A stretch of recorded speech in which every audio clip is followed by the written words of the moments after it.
So guys, আজকে আমি যেতে চলেছি আমাদের পাড়ায় ডোমজুর ইসকন মন্দিরে। তো ইসকন মন্দিরে যাব, তোমাদের সাথে সাথে দেখাবো এই ভিডিও, তোমরা সাথে থাকো। তো যারা নতুন চ্যানেলকে সাবস্ক্রাইব করে দাও। চলো বেশি না লেট করে ইসকন মন্দিরে যাওয়া যাক। তো আমরা মন্দিরের সামনে এখন চলে এসেছি, আর এখানে জুতো খোলার জায়গাতে আমরা জুতো খুলবো। ভালো করে ভিডিওতে দেখতে থাকুন, এখানে জুতো খোলার জায়গা। তো আমরা জুতোটা এখন খুলে নিই, আমরা খুলে এখানে জুতো যাব মন্দিরের দিকে এগিয়ে গাইস। আর এখানে গেটটা আরেকবার দেখতে দেবো। এখানে আপনারা এখানে কোনো বাইক যে পার্কিং করবেন, এখানে 10 টাকা করে টোকেন দেবে, সেই টোকেনে বাইক পার্কিং করতে পারবেন। এটা হলো মূল গেট। আর এখানে বাইক পার্কিং করার জায়গা আছে, এই দেখতে পাচ্ছেন বাইকগুলো রাখা আছে। আর চলুন মন্দিরের দিকে এখনো যাক, ধীরে ধীরে আমরা এগিয়ে সামনে গিয়ে কথা বলছি, ঠিক আছে? চলুন আপনাদের দেখতে থাকুন কীভাবে। এখানে অনেক অনেক অনেক ছোটোখাটো মন্দিরও আছে, দেখতে পাচ্ছেন ছোটোখাটো মন্দির অনেক। এই দিকটা করে ফিঙ্গি মেলাও বসে। আর চলো, এখানে একটা দোকান আছে যেখান থেকে কৃষ্ণ ঠাকুরের চাকরি দরকার দিতেও পারবেন। এখানে পুজো দেওয়ার জন্য সামান্য কিছু জিনিসও আছে। আর চলুন যাওয়া যাক।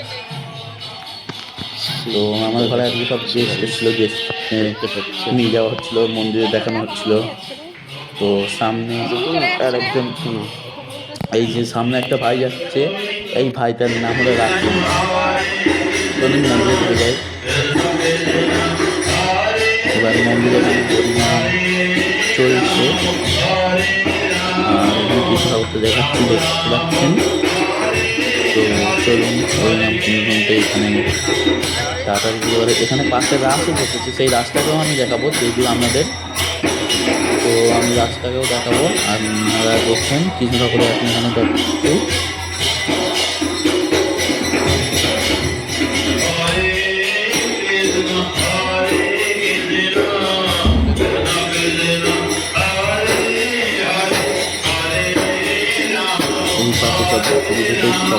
মূর্তি রাখা আছে। এবার এখানে উপরে একটা ঝাড়বাতি লাগানো আছে বড় বছর। দেখুন দেখতে পাচ্ছেন।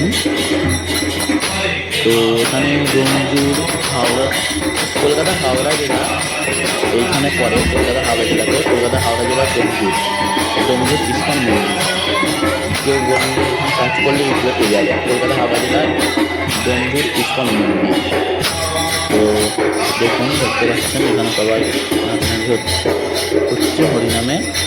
আর এখানে আমাদের এখানে একজন আছে টিপ দিয়ে দিচ্ছে, দেখতে পাচ্ছেন।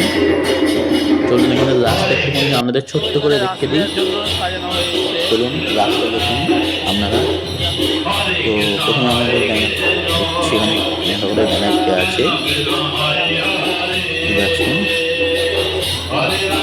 যারা কত পাখাটা তুলবেন, এখানে ঠাকুরের জায়গায় কত অ্যালাউ নেই, তাও আমি বলে করেছি। দেখুন কি সুন্দর গাছ আছে, দেখতে পাচ্ছেন। এখানে গাছ ফাছ সব সাজিয়ে রেখে দিয়েছে।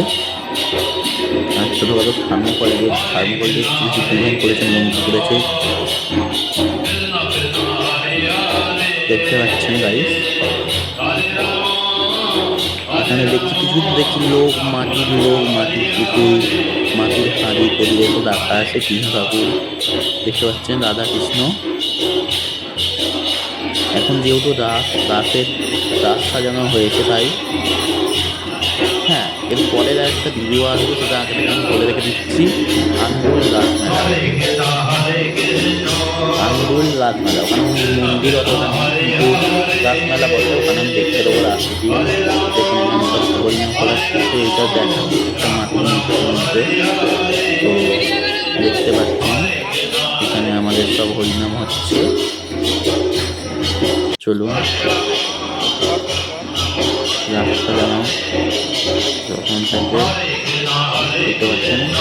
হ্যাঁ, এখানে একটা বড় ঝাড়বাতি লাগানো আছে, ঝাড়বাতিটা আমি দেখাচ্ছি। দেখুন এই ঝাড়বাতিটার কথা বলছিলাম আমি।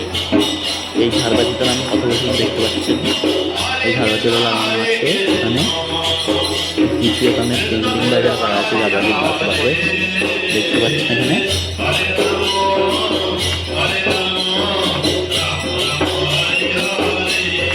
দেখুন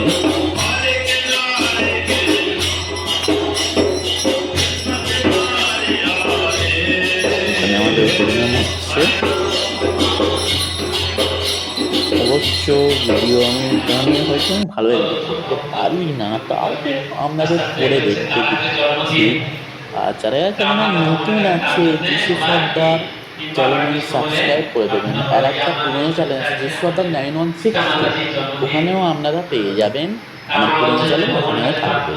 সো রাধাকৃষ্ণটাকে আমি আর একটা এদিকে সেট দিয়ে দেখাচ্ছি, দেখতে পাচ্ছেন। সামনে থেকে একটু দেখিয়ে দিন রাধাকৃষ্ণটাকে আমি।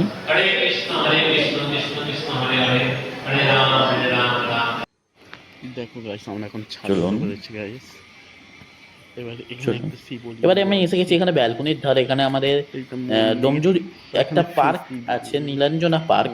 তো সেই নীলাঞ্জনা পার্কে আমি এখান থেকে ব্যালকনির ধার থেকে দেখাচ্ছি, ঠিক আছে। ডোমজুর নীলাঞ্জনা পার্ক এইখানে, আর এখানে মন্দির, এই 5 তারিখ করে মন্দিরে আমাদের ইস্কন মন্দির, শনি ইস্কন মন্দির। আচ্ছা, এখানে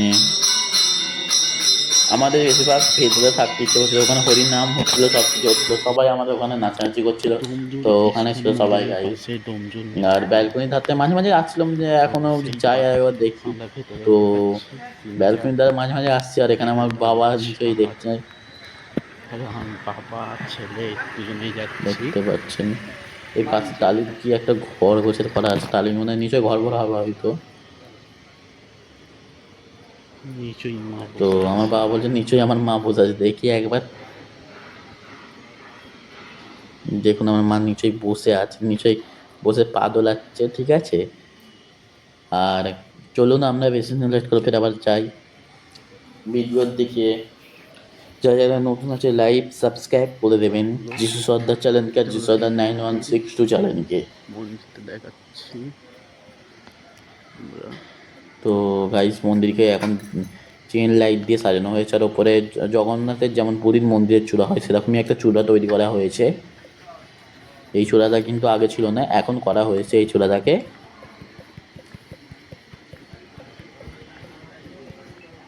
তো গাইস যাচ্ছি আমি ধীরে ধীরে এগিয়ে। তো মন্দিরটা উপর থেকে দেখাচ্ছি আমি, কেমন লাগছে কেমন লাগছে একবার কমেন্টে বলবেন। মন্দিরটা দেখুন, আর এখানে একটা শিবলিঙ্গ পাশে আছে। এই পাশটা দেখতে ব্যালকনি আছে, কিন্তু আমি এখানে যাচ্ছি না, এখান থেকে একটু অন্ধকার আছে বলে। তো আমি সিধে এবার একটু নিচের দিকে ডাইরেক্ট আমি চলে যাবো এখানে লেট করে। তো কিন্তু কিন্তু ভাই এখানে আমাদের রাতুল ভাই দাঁড়িয়ে নামছে সিঁড়ি থেকে, কেক খেতে খেতে খেতে খেতে খেতে আবার আমাকে বলছে কেক মাখবি। আবার কেকটা মাখাতে আসছিল, আমি মাখি নেই, ডাইরেক্ট সিঁড়ি নেমে যাচ্ছি। চলুন গাইস আবার নিচে নেমে যাওয়া যাক। তো আমি নিচে নেমে যাচ্ছি, এখানে আমার মা বসে আছে। তো চলুন গাইস, বেশি না লেগে বলো, কিন্তু আমি এখন মনে করি ঘরে গিয়ে দেখা হচ্ছে বলে, কিন্তু আমি এখন মনে হয়ে গেছে, আমি এবার এডিটিং করতে বসবো। এবার এখনের জন্য বাই বাই, ফের আবার নেক্সট ব্লগে এটা সাবস্ক্রাইব করে দেবেন।